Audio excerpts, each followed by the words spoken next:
Hi, welcome to another video. This is Mr. Chow from EnglishTuition.org. How are you doing today? I hope you are doing great. In today's video, we are going to do a deep dive into the PSLE situation writing exercise.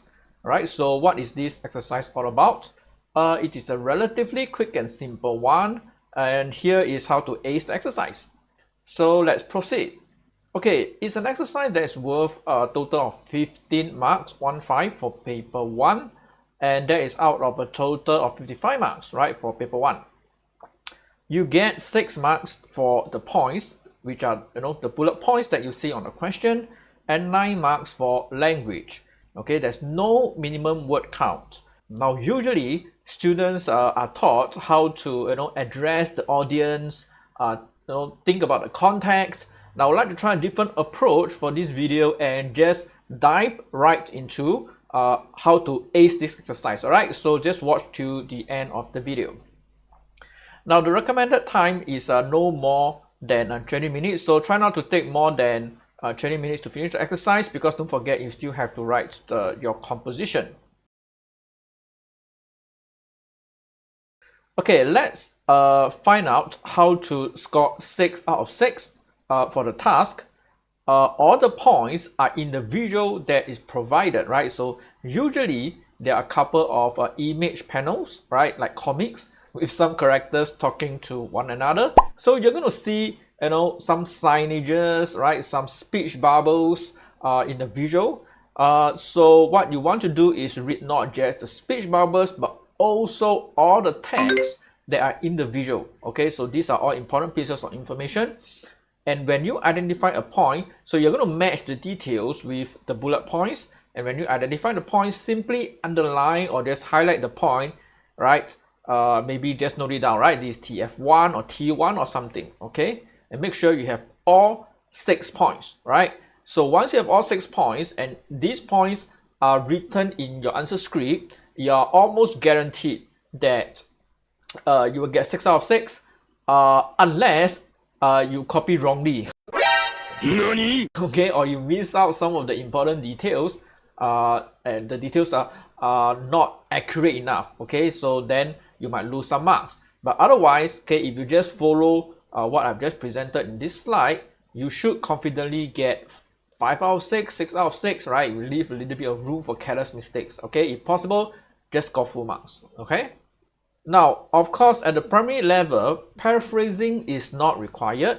Okay, in other words, you do not have to use your own words. So you can leave certain words or phrases within the visual itself. However, some details are not available in complete sentences. Okay, so for example, a detail may be part of a sentence and only that detail is relevant, and you want that detail in your answer. So what you need to do, okay, is to form your own sentences after you have identified the points. So when you form sentences, try not to make grammar mistakes, because we'll talk more about this later, because that will affect your language scores. So all sentences must be grammatically correct. Okay, so let's move on. Okay, but before we do remember to leave a like and a subscribe. So before we move on to the next section, I'm going to just take a second or two to just sip some tea. So just click on the subscribe button and it will really help the channel out. And I promise you, I will try to upload more frequently and upload higher quality videos.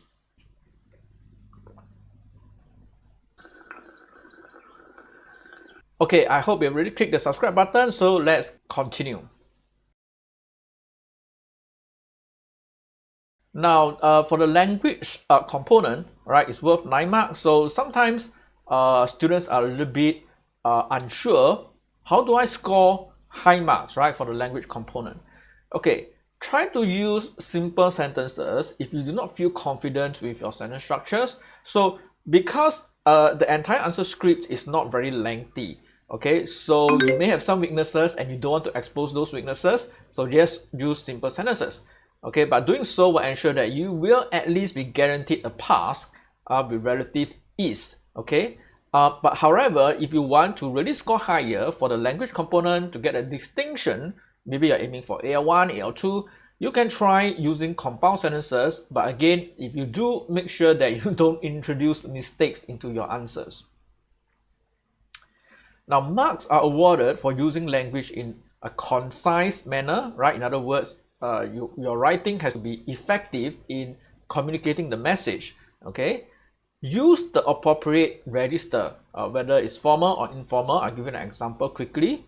Okay, for instance, if you're writing to the principal, use a formal register, right? Because most likely you're writing for some kind of a business purposes, right? Very formal purpose. So you want to use the right register.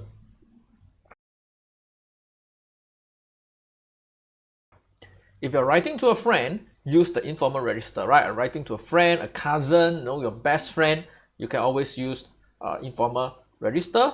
For formal writing, avoid using contractions, right? What are contractions? For example, I have, I will, these are contractions, etc. That you want to avoid.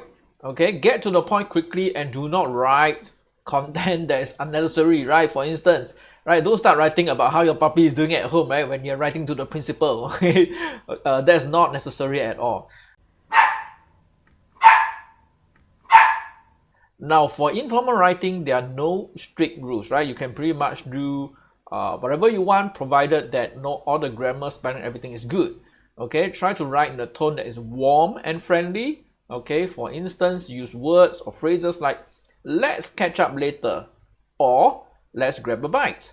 So notice that there's the use of contractions within these phrases as well. So that's informal, it's fine, you can do that. All right.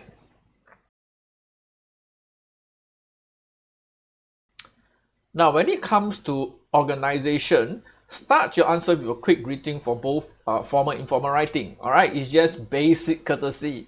Okay, how are you doing? I hope you're doing fine, and just move on with it. Right? Okay, I hope you're having a great day. Okay, you can add some adjectives to spice up the language. Okay, move quickly to write down the points. Right, the task. If you remember the 6 points that we've just mentioned. All right, do not waste time and write a very lengthy introduction. I think I would just want to add something here. If it is necessary for you to introduce yourself, please do, right? I'm so and so from class 6A, 6E, or I'm the chairman of this CCA, okay, or I represent this particular committee, okay? If that's necessary, please write down, okay? But if you're writing to a cousin, though he already knows you very well, he already knows your name, right? That is not mandatory, okay, for you to want to introduce yourself in a very formal manner, right? So that's optional, okay? Now, usually it is advisable to start from the top task, meaning the first bullet point, and then proceed down the list 1, 2, 3, 4, 5, 6, okay, until all the points are covered. Okay, use proper paragraphs to make it easy, right, for the examiner to identify your points. So usually when I mark students, we do try, right, make do our best and try to identify all the points, because sometimes the points are jumping around within the answer script, right? From point 1, then you go to point 4, and then go back to point 3, and then go back to point 2. So it's very disorganized, and you can imagine for the PSLE paper, right, the markers are likely to be marking a huge number of scripts. Okay, so if you do that, and if somebody miss your points, right, then you may end up losing that 1 or 2 marks. Okay, but in any case, this will add to your language marks, because good organized writing, okay, is always highly recommended. And the language, right, for the conclusion. Okay, finally, you can end your answer with a couple of sentences. All right, do not just write "thank you" full stop. All right, this is not even a proper sentence. Okay, so here is a suggested conclusion. All right, thank you for your time and attention. I hope to receive a favorable reply soon. This is a formal conclusion. Or you can write, I hope you find the notes we have prepared for you useful. Do have a good rest and get well soon. We will catch up in class soon, right? Very warm and friendly, okay? Very informal, okay? So just 1 or 2 lines, right? In fact, around 2 lines, right? Even 1 line is not recommended, okay? That will add to your language score as well. So here are some final tips for you. Do remember to proofread your answer. This is a very important step, and a lot of students don't like to do that, right? So watch out for grammar mistakes, and you can eliminate as many grammar mistakes as you can, so that you can boost your language scores. check for grammar, punctuation, spelling, etc. Now, think fast and write quickly. Always remember, right, the situational writing exercise is a very small and simple exercise, only worth 15 marks. So do not overthink it. Do not treat this like, a composition, okay, and then try to write a full-length composition, okay, for this exercise, right? You need the time, okay, for your actual composition. Practice beforehand, before the examination, to ensure that you are familiar with what to do, so that when you go into the exam hall, you know exactly, okay, this is what I'm going to do, this is the greeting I'm going to write, this is the conclusion I'm going to write, these are the points I'm going to highlight, and so on and so forth. So if you think the tips in this video is helpful, you can always rewatch the videos a few times. This will help to reinforce some of the teaching in the video, and it will really help you out in the situational writing exercise. Alright, so with that said, good luck for the PSLE English examination. I'm Mr. Chow signing off. We've come to the end of the video, and again, do remember to leave a like and a subscribe if you have not already done so. And if you want to sign up for English lessons, right, for the next academic year, you know where to find me, EnglishTuition.org. Alright, thank you so much for watching this video, and I will see you soon in the next one. Bye bye.